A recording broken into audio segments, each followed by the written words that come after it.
Welcome to the Titanic VR guided tour. We are currently 3.8 kilometres below the surface of the North Atlantic and 100 metres east of the bow. This submersible is on autopilot. However, you can adjust your spotlight using the far left lever.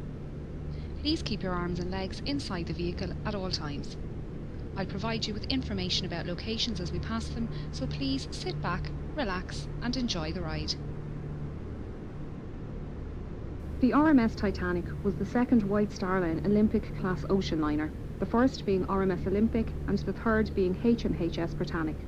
She was 269 metres long, 28 metres wide and 72 metres tall from the bottom of her keel to the top of her masts. At 46,328 tonnes, she was the largest ship built at the time, being only slightly bigger than Olympic. She would be servicing the transatlantic route, a journey from Southampton, England to New York, USA. She stops at Cherbourg, France and Queenstown, Ireland. After departing Queenstown on the afternoon of Thursday, the 11th of April, RMS Titanic began her 5,360-kilometre journey to New York City. She was due to arrive in the early hours of Wednesday, the 17th of April, but with calm ocean conditions and good weather, it was possible she could arrive early on Tuesday evening instead.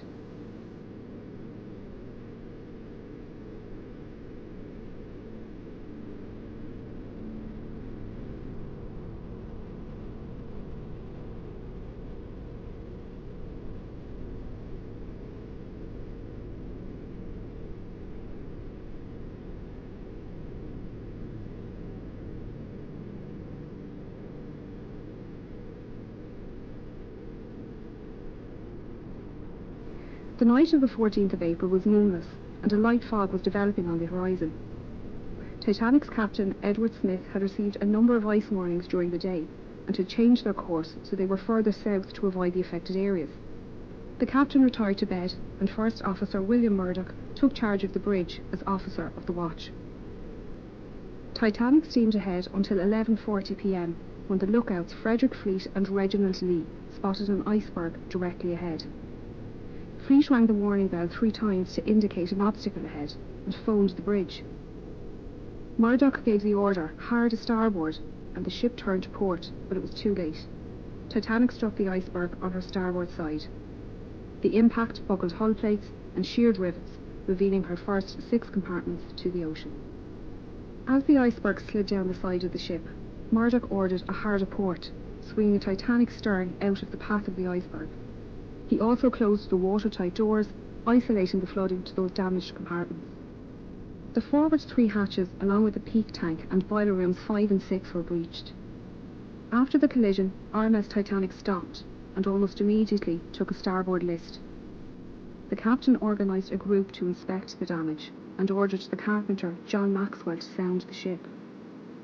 Chief designer Thomas Andrews knew the volume of each breached compartment and calculated that the initial flooding rate was around 15,000 tonnes within the first 40 minutes.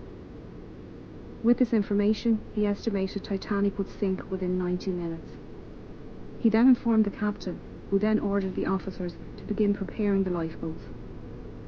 All free seamen were sent up to the boat deck to begin pulling the covers off the lifeboats and to collect lanterns, blankets, food and water for the passengers. Passengers were woken by their stewards and told to put on their life belts and head up to the boat deck.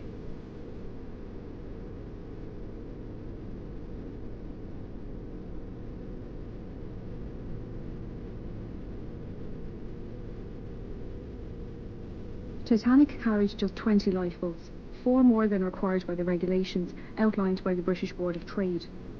There were 14 regular wooden lifeboats, 2 smaller cutters and 4 Engelhart collapsible boats. The total capacity of these lifeboats was only 1,178 people, far less than the total on board. This fact must have weighed heavily on the captain's mind, as he specified the boats to be filled with women and children first. Just over an hour after the collision, the first lifeboat left the sinking ship. To convince women to leave, officers tried assuring them it was only a precaution, that they would be back on board by daylight. First Officer Murdoch filled the starboard side, while Second Officer Charles Lightoller filled port. The officers interpreted the captain's women and children first order differently, with Murdoch putting men into the boats after all the women and children near the boat had entered. Lightoller, on the other hand, only allowed women and children to enter the boats and refused all men and boys over 14 years old.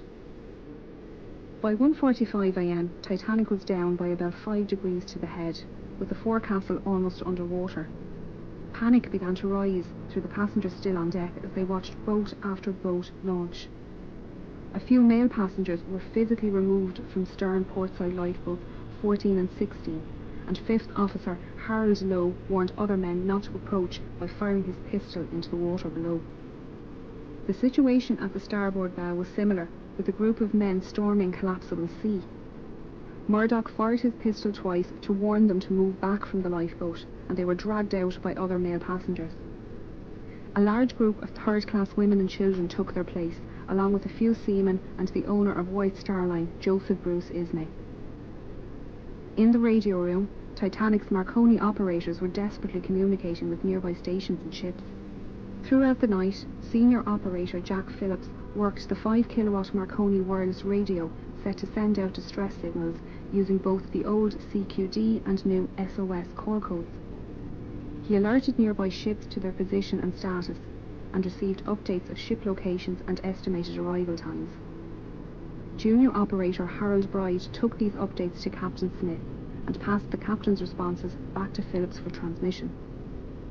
RMS Carpathia radio operator Harold Cotton was off duty and about to go to bed when he decided to listen in to the nightly news from Cape Cod. Operators there mentioned they had ice warnings for Titanic, and Cotton decided to pass on the message. He was surprised when Phillips responded to his call with a CQD and gave Titanic's location. Cotton immediately took the message to Carpathia's captain, Arthur Rostron, who ordered all hands on deck and told Cotton to let Titanic know they were on their way.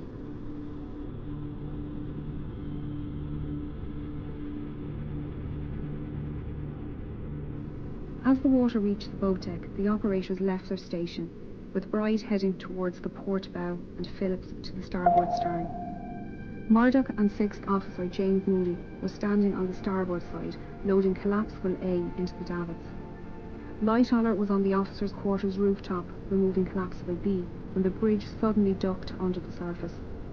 Waves washed over the decks, carrying people and the collapsible lifeboats into the ocean. The forward funnel collapsed at its base, with the resulting wave crushing the starboard bridge ring and those swimming in the water nearby. The stern rose out of the water, peaking at an angle of around 15 degrees. This placed stress on Titanic's keel, which buckled and twisted, tearing the ship in half and sending the waterlogged bow plummeting to the ocean floor. The tear wasn't clean, with decks failing to hold on in varying positions. The stern, now rapidly filling with water, bobbed on the surface for a few minutes before slipping under. RMS Titanic was carrying an estimated 2,208 passengers and crew, with only 712 surviving the disaster. Those who survived spent the night floating in darkness until RMS Carpathia arrived around 4 a.m. Captain Rostron had pushed the Cunard liner to break her speed record, but it wasn't enough. Titanic had sunk before Carpathia arrived, and they found 20 lifeboats at Titanic's location. Unfortunately, the exact number of victims is unknown, as there were many last-minute ticket purchases and cancellations, and that documentation was lost along with the ship. Of the 1,317 known passengers, over half were travelling third class or steerage as it was known. These passengers couldn't access the boat deck without entering second class or crew areas, meaning many were unaware how to get to the lifeboats and escape the sinking ship. First and second class passengers had no issues making their way to the boat deck, as staircases provided both classes direct access. Many expeditions to find and raise the wreck were proposed over the years, with the exact location of her wreck being unknown. Titanic's coordinates sent out in distress on the night of the accident had been incorrect. On the 1st of September 1985, a Canadian-French team were searching the area when Dr. Robert Ballard came across some small debris. He followed the trail which led him to a boiler and eventually the wreck. His discovery confirmed suspicions that Titanic had in fact split, and there was no hope of raising the wreck as a whole.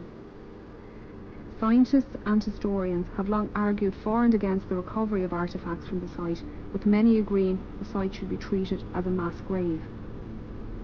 Although it's predicted Titanic's wreck will disintegrate within the next 20 years, her story will intrigue generations to come.